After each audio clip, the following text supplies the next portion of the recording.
할렐루야. 오늘 우리 계신 하나님 말씀은 계시록 4장 1절로 5절까지 말씀입니다. 제가 봉독하고 오늘 말씀 나누도록 하겠습니다. 이 일 후에 내가 보니 하늘에 열린 문이 있는데 내가 들은 바 처음에 내게 말하던 나팔 소리 같은 그 음성이 이르되 이리로 오라. 이후에 마땅히 일어날 일들을 내가 내게 보이리라 하시더라. 내가 곧 성령에 감동되었더니 보라, 하늘에 보좌를 베풀었고 그 보좌 위에 앉으신 이가 있는데 앉으신 이의 모양이 백옥과 홍보석 같고 또 무지개가 있어 보좌에 둘렀는데 그 모양이 녹보석 같더라. 또 보좌에 둘러 24 보좌들이 있고 그 보좌들 위에 24 장로들이 흰 옷을 입고 머리에 금관을 쓰고 앉았더라.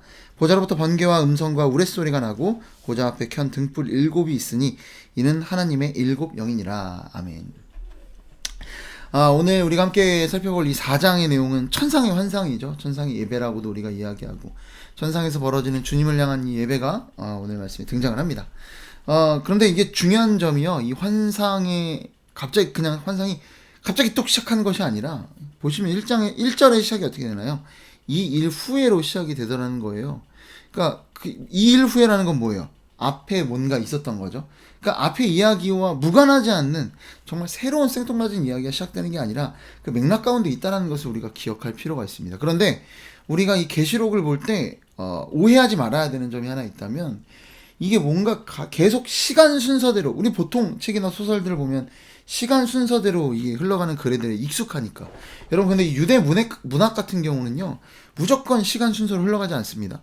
예를 들면 사사기 같은 경우도 사사기 역사서니까 아예 쭉 흘러가는 것처럼 보이지만 또 그렇지 않더라는 거예요. 어떤 의도와 목적을 가지고 흘러가는 게 있더라는 겁니다. 자, 그래서 오늘 말씀도요, 마찬가지로 시간 순서다. 이 계시록을 보는데 무조건 시간 순서대로 일어나는 일이다라고 우리가 받아들이게 되면 굉장히 이 말씀이 정말 기상천외하게 될 수 있습니다. 그래서 중요한 건 이것이 물론 시간 순서가 없다라는 건 아니에요. 시간 순서대로 흘러가는 것인지 또 그냥 환상의 순서대로 그냥 논리적 순서일 뿐인 건지 우리가 잘 이해할 필요가 있다라는 겁니다. 하지만 어쨌든 중요한 건 뭐예요? 앞에 이야기와 이 7교회를 향한 예수님의 어떤 모습이 환상으로 나타나고 그 이후에 7교회를 향한 그 메시지가 편지와 무관하지 않은 4장의 이야기가 연결선상에서 이어지고 있다라는 것을 우리가 기억할 필요가 있습니다. 자, 그런데 다만 이 이야기가 정말 그냥 환상으로서만 다음 환상일까? 그렇진 않더라는 거예요. 사실 오늘 이 말씀 보시면 1절의 후반절에 보면 이후에 마땅히 일어날 일들을 내가 내게 보이리라. 그러니까 이제 보여지는 환상 같은 경우는 뭐라는 겁니까? 어떤 현재 시점이 아니라 미래에 일어날 일들은 이제 보여주겠다라고 이야기한다라는 거예요. 그러니까 시작하는 이 일 후에로만 보는 게 아니라 이 등장하는 1절의 마지막 이 내용들을 볼 때 이거는 후에 일어날 일이구나. 하나님이 약속하신 것들이 성취되는 것에 대한 이야기겠구나 라고 우리가 충분히 받아들일 수도 있다는 것을 염두에 두고 오늘 말씀을 보셨으면 좋겠습니다. 그러니까 이거는 모든 교회를 향한 편지고 환상이고 또 미래의 어느 시점에 일어날 일이다라는 거죠. 자, 그리고 아까 제가 앞서서 4장은 어떤 환상이라고 말씀드렸나요? 천상에서의 환상이라고 말씀드렸습니다. 이유가 뭘까요? 1절에 보시면 하늘에 열린 문이 있대요. 이 하늘문 해서 창세기 28장에 등장하는 야곱이 갔던 하늘문일 수도 있고 또 예수님 자체가 문이시잖아요. 양의 문이시고 열린 문이시고. 자, 그럼 예수님에 대한 이야기일 수도 있고. 어쨌든 중요한 건 뭐냐면 하늘에 열린 문이에요. 열린 문을 통해 뭘 본 거예요? 보면 그를 통해 거기에서 음성이 나오고 글로 들어갔어요. 하늘로 그리고 또 뭐래요? 1장 1절에 보면 또 4장 1절에 보면 올라오라. 이리로 올라오라. 어떤 이런 이미지들이 어때요? 하늘에 존재하는 어떤 일들인 것처럼 우리가 볼 수 있잖아요. 그러니까 천상에서, 그러니까 지금까지 이 땅에서의 교회들을 향한 메시지가 쭉 있었다면 이제는 천상에서의 일들을 보여주는 어떤 그런 장면이다라는 겁니다. 자, 그러면 정말 문자 그대로 보면 그냥 정말 이 하늘로 뭔가 이렇게 물리적으로 위로 올라가는 어떤 그런 그림으로 보이는데 정말 그런 걸까요? 여러분, 우리가 이 하나님이 계신 곳이 하늘에 계신 우리 아버지 이렇게 이야기하지만 물리적으로 하늘일까요? 우리가 이거를 이해하려면 이 어떤 하늘이라는 이미지에 대해서 어떤 하늘이라는 상징성이 가지고 있는 그런 의미를 우리가 생각하는데 우리가 지금 가지고 있는 관점에서 바라보면 안 됩니다. 여러분, 이 고대인들에게 있어서 하늘의 이미지가 어떤 이미지였나요? 하나님께서도 알고 있는, 우리가 알고 있는 그 당시 이 1차적인 독자, 이 고대의 어떤 기독교인들에게 말씀을 전할 때 그들이 아는 어떤 이미지 안에서 말씀을 전하셔야 되잖아요. 그러니까 한계가 있는 거예요. 하나님의 한계가 있는 게 아니라 듣는 독자인, 이걸 읽는 독자인 우리 그리스도인들의 한계가 있기 때문에 거기에 맞춰 하나님도 말씀을 하셔야 되잖아요. 자, 그러니까 그들의 이미지 안에 있는 한계 안에서 하나님께서 말씀하실 수밖에 없는 겁니다. 자, 그러니까 하늘은 어떤 곳이라는 거예요, 당시 고대에. 여러분, 하늘은 미지의 존재예요. 맨날 볼 수 있음에도 불구하고 다다를 수 없는 그런 미지의 존재였던 겁니다. 그러니까 초월적 공간, 어떤 초월적 세계를 고대에서는요, 이 유대 사회뿐만 아니라 전부 다 하늘로 봐요. 그래서 신이 존재하는 곳은 어디예요, 보통? 하늘. 우리도 뭐 그래서 천지신명, 뭐 이런 표현들이 있지 않습니까?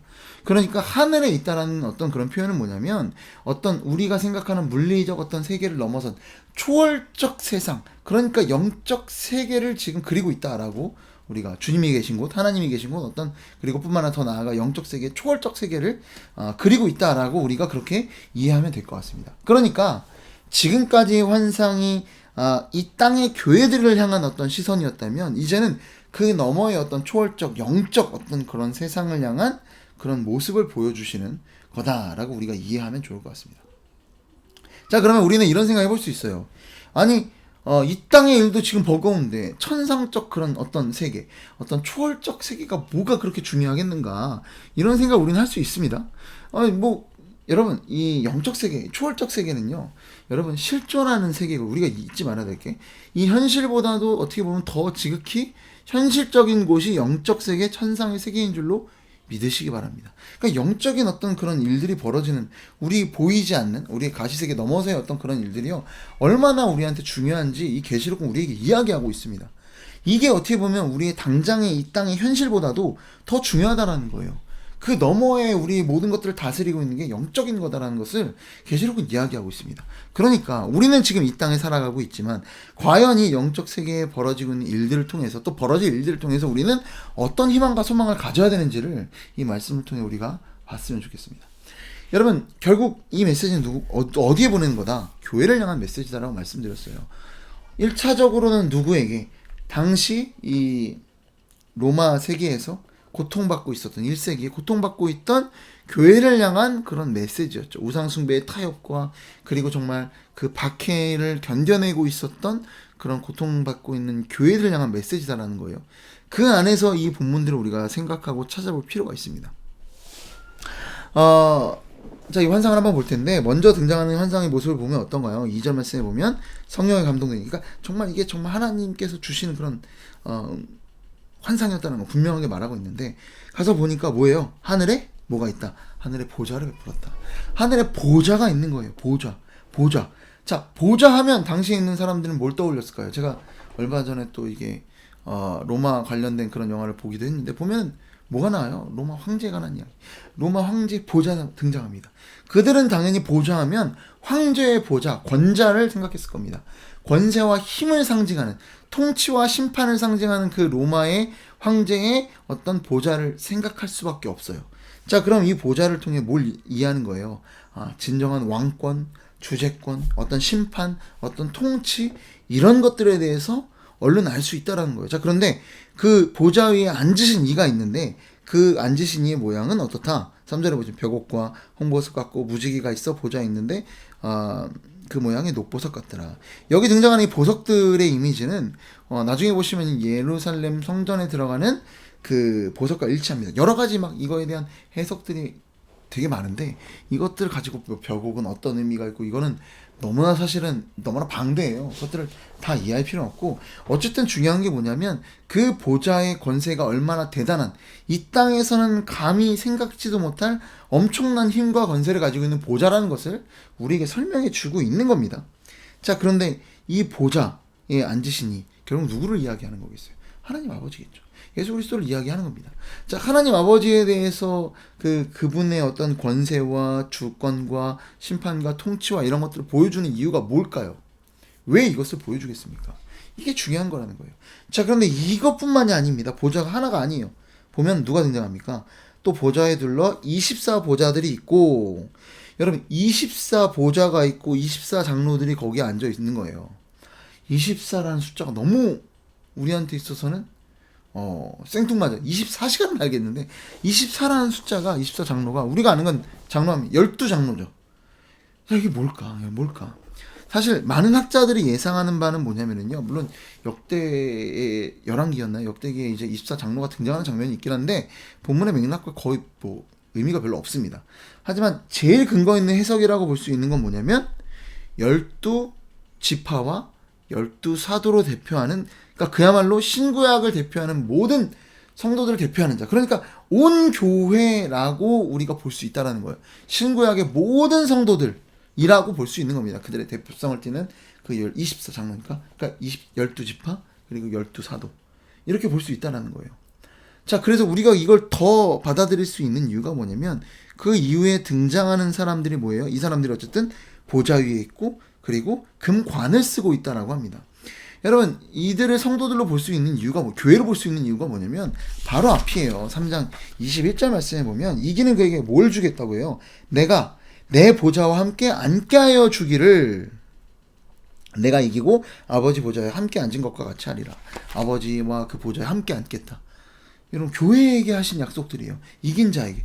자, 그리고 이들이 관을 쓰고 있어요. 여러분, 대표적으로 칭찬받았던 교회, 서머나 교회와 빌라델비아 교회에게, 서머나 교회에게는 2장 10절에 생명의 관, 그리고 빌라델비아 교회에게는 면류관을 약속하셨습니다. 그러니까 이긴 자들, 그러니까 하나님 말씀대로 순종하여 정말 끝까지 이겨낸 그들에게 주어지는 것이 보좌와 이 관, 승리의 관, 스테파노스, 이 면류관이다라는 겁니다. 결국 이건 뭐예요? 이 어떤 환상은 천상에 펼쳐진 하나님과 그리고 온 성도들의 보좌가 나타나고 있는 겁니다. 여러분, 이 환상을 보여주신 이유가 뭘까요? 다시 한번 말씀드리지만 이 계시록을 쓴 목적은요, 당대에 고통받고 있는 교회를 향한 메시지입니다. 와, 이거 보고 너무 무서워, 야 이거 너무 벌벌 떨어, 이게 아니라 당대에 고통받고 있는 교회들이 이걸 보고 어떻게 되는 거예요?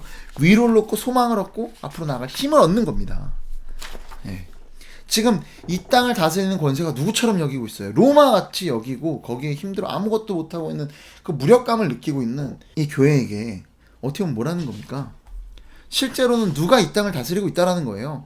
하나님 아버지께서 다스리고 계신다라고 말씀해주고 계시는 겁니다. 여러분, 아까도 말씀드렸지만 이 땅의 현상보다 더 우리에게 진짜 영향을 끼치는 건 뭐다? 영적 세계라고 말씀을 드렸죠. 세상은 이 땅의 권세 같지만 실제로는 주님이 다스리십니다. 그런데 그뿐 아니라 뭐예요? 누구에게 다스림의 권세가 있다라는 거예요? 교회에게 다스림의 권세가 있다라는 겁니다. 교회에게 이 다스림의 권세가 약속되어 있는 줄로 믿으시기 바랍니다. 여러분, 물론 이게 미래적 일어날 일이라고 표현되어 있긴 하지만요, 여기 나타난 이기는 자는 어떻게 할 것이고 어떻게 할 것이고 이 이야기들이요, 물론 최종적 나타날 우리의 어떤 다스림의 회복을 이야기하기도 하지만 당대에 있었던 교회들에게는 너 하게 될 것이다. 끝까지. 지금 그들에게 약속되어 있는, 여러분, 이 모든 예언들은 제가 지난번에도 말씀드린 적이 있지만, 단순히 1차원적으로 이때만 성취되는 그런 것이 아닙니다. 구약의 예언들을 보면요, 그 예언이 어때요? 그 당대에, 그 시대의 구약 안에서 성취가 한번 되고요, 예수님이 오심으로 인해서 그때 한번 또 성취가 되고, 예수님이 다시 오심으로 성취가 됩니다. 그러니까 하나의 예언이지만 세 번의 구약 예언의 세 지평 이런 식으로도 얘기하는데, 또 이 하나의 그림을 통해 하나의 어떤 시점의 사건뿐만 아니라 여러 번의 시점의 사건을 통해 성취되더라는 거예요. 그 이야기는 뭐냐? 일어날 일이지만 당장 이 땅 가운데 우리에게 이미 성취되어 있는 일이에요. 예수 그리스도를 통해. 자, 그 얘기는 뭐냐? 우리에게 이미 다스림의 권세가 어느 정도 회복되어 있다는 겁니다. 여러분, 이 땅을 다스리는 권세는 누구에게 있습니까? 주님이 약속하셨어요. 누구에게 주셨어요? 교회에게 주셨어요. 교회에게. 교회에게 다스림의 권세가 있는 줄로 믿으시기 바랍니다.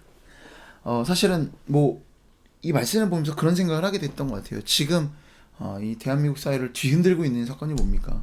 비상계엄령이었죠. 이 일들을 놓고 여러 가지 이야기들이 많습니다. 다수는 대통령을 비난하고 있고요. 또 일부는 또 그럼에도 불구하고 야당 대표를 또 비난하는 경우도 있고. 그러니까 결국 뭐냐면 누가 더 나쁜 사람이고 누가 더 좋은 사람이고, 이거 뭐예요? 누구에게 책임이 있는가? 그리고 앞으로 어떻게 해야 되나? 이런 고민들을 하는데, 여러분, 그런데 진짜 이 나라가 무너지면 여러분 누구에게 책임이 있습니까? 여러분, 이 세상에, 이 땅의 세계에 보면 뭐라고 말씀드렸어요? 로마의 황제가 보좌에 앉아 권세를 가지고 세상을 다스리는 것처럼 보이지만 실제로는 누구에게 권세가 있다라고 말씀해 주고 계시는 겁니까? 하나님에게 있고, 그리고 24장로, 즉 교회에게 주셨다라고 말씀해 주고 계시다라는 거예요. 여러분, 그 얘기는요, 그 책임을 하나님께서 누구에게 물으시겠어요? 나중에. 여러분, 하나님 그 책임을 교회에게 물으십니다. 여러분, 대통령이 아니라 교회에게 물으실 거라고요. 근데 우리가 그냥 누가 잘못했느니, 누구에게 책임을 물으니, 이거 생각하기 앞서 우리가 뭘 해야 됩니까? 우리가 먼저 통하니 우리의 죄를 자백하고, 우리가 이 교회들이 먼저 회개하고, 어떻게 이 나라를 위해 애쓰고 수고하고 또 이 나라를 위해서 희생하고 헌신할 수 있을지를 고민하는, 책임지는 결단을 하는 것이 지금의 교회의 모습이 되어야 될 줄로 믿습니다. 여러분, 다시 한번 말씀드리지만 권세는 교회에 있습니다. 하나님께서 주신 그 권세는 교회에 있다는 사실을 우리가 기억하고 우리에게 책임이 있다는 거예요. 이 땅이 무너진다면, 이 땅이 하나님의 진노가 임한다면 그것은 하나님의 진노를 막아서지 않는 교회들에게 있다는 사실을 우리가 잊지 말고 오늘 하루도 이 나라, 이 민족을 위해서 기도할 수 있는 저와 여러분 되기를 소망합니다. 기도하겠습니다. 사랑하는 풍성하신 아버지 하나님, 감사 영광과 존귀를 주님 앞에 올려드립니다. 아버지, 오늘 이 나라를 향해 벌어지고 있는 수많은 일들이 있습니다. 주님, 그 일들 앞에서 누가 잘못했느냐니, 누가 책임이 있다느니, 이런 생각보다도 그에 앞서서 이 교회 가운데 책임이 있다는 사실을 잊지 않고 내가 먼저 주님 앞에 회개하고 하나님 앞에 물어 정말 이 나라, 이 민족을 위해서 기도할 수 있는, 그리고 행동할 수 있는 우리 모든 교회가 될 수 있도록 주께서 인도하여 주시옵소서. 이 모든 말씀 사랑이 많으신 예수 그리스도의 이름으로 기도드립니다. 아멘.